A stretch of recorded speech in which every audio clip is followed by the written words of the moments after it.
Ian here, Chev Media. Well, today we're gonna feature a resurrected farm truck.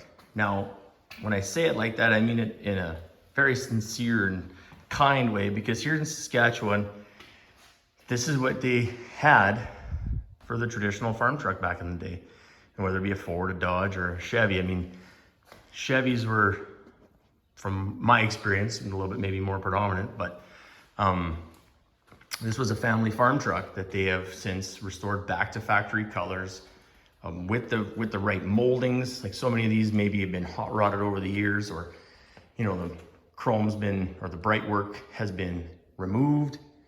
So I just appraisals brought me back out here today, so I am appraising this truck, and I just thought it was just such a cool kind of homage to years of past, and it is retaining everything original, I think, except I do believe the engine might have been replaced. There's no validating numbers on that, but we'll crack the hood and we'll get to it. But it's actually got some options. So this is a 72 Chevy Cheyenne 10, as it states there. Dual mirror truck. So they're still in the process, but they're definitely made some super headway here. I love the seat. So the seat was just done. A lady in Watson did the seat.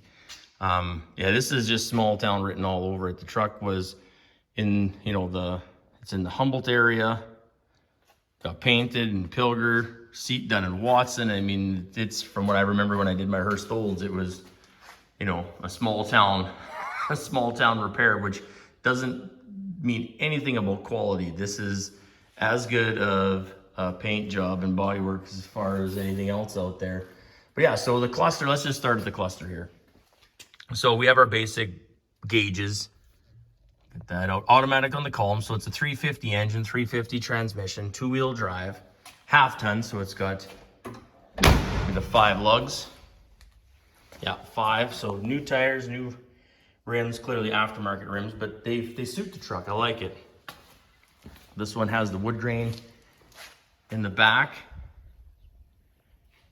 Yeah, and again, the bright work, I know you probably can't see it great in the video, but it's really, really nice.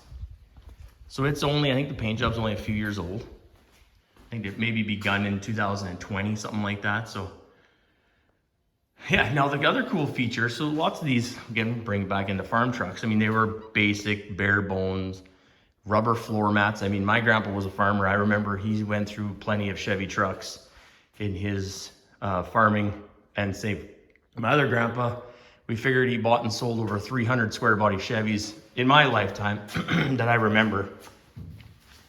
So this one here, I think is cool. It's a two-handed job here. You need 2 hands to do this. It's an air-conditioned truck. You know, back in 1972, that's a fairly expensive option. So to see that this thing has factory air, it's not functioning yet, but it's going to be, that's cool. So yeah, we have the condenser in the front and the compressor, and then the rest of it all. So it's all intact.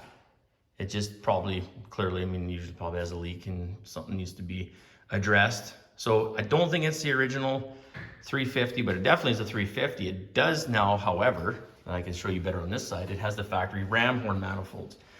So on Chevys in the 70s, they ran what they call ram horns, and you can see the design, it looks like a ram horn. Now the trucks come down and kick rearward where the cars go straight down, in my experience. Now again, if you have other experience, by all means, don't hesitate to comment. There's some people out there that will, but I mean, be nice about it. I'm just going off of my experience, but these ram horns are specific to this era. So I think those have been retained, but maybe the engine might have at some point been replaced. Power brakes, power steering is hiding down there. Looks like potentially a new radiator. Again, it's all this stuff, it might have been sitting for quite some time. Now here's the cool factor I like, again, the number nerd here, Ian, is coming out. We have factory grease pen markings under the hood. Well, that's the firing order. But that on the left side, that is factory grease pen markings, okay? And the firing order 1-843-6572. Every small block Chevy, Chrysler, big block Chevy, Chrysler. So that's, someone had written that down at some point, so they got the firing order right, but that's okay. The other pen markings though, so this thing under the hood is original. So yeah, if I can get you a really good side view, I mean, it's just really, really nice. And I just feel the need to have to show you. Now the underside, it looks original. It's got new exhaust on it. But yeah, just an awesome looking truck. Yeah, so new hood hinges, which again isn't uncommon.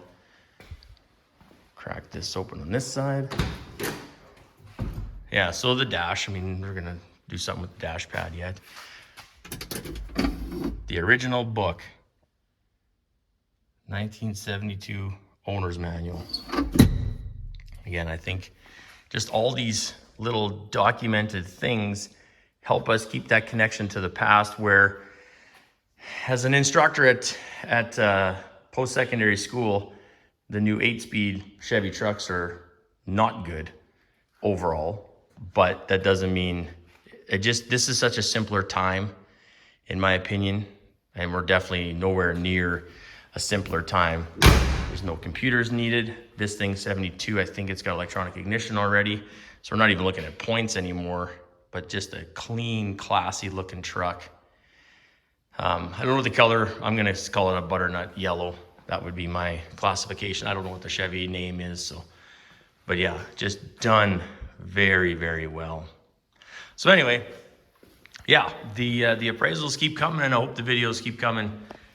Just again, super thankful and grateful for the awesome customers that I've been able to meet over the past while. So anyway, thanks for watching.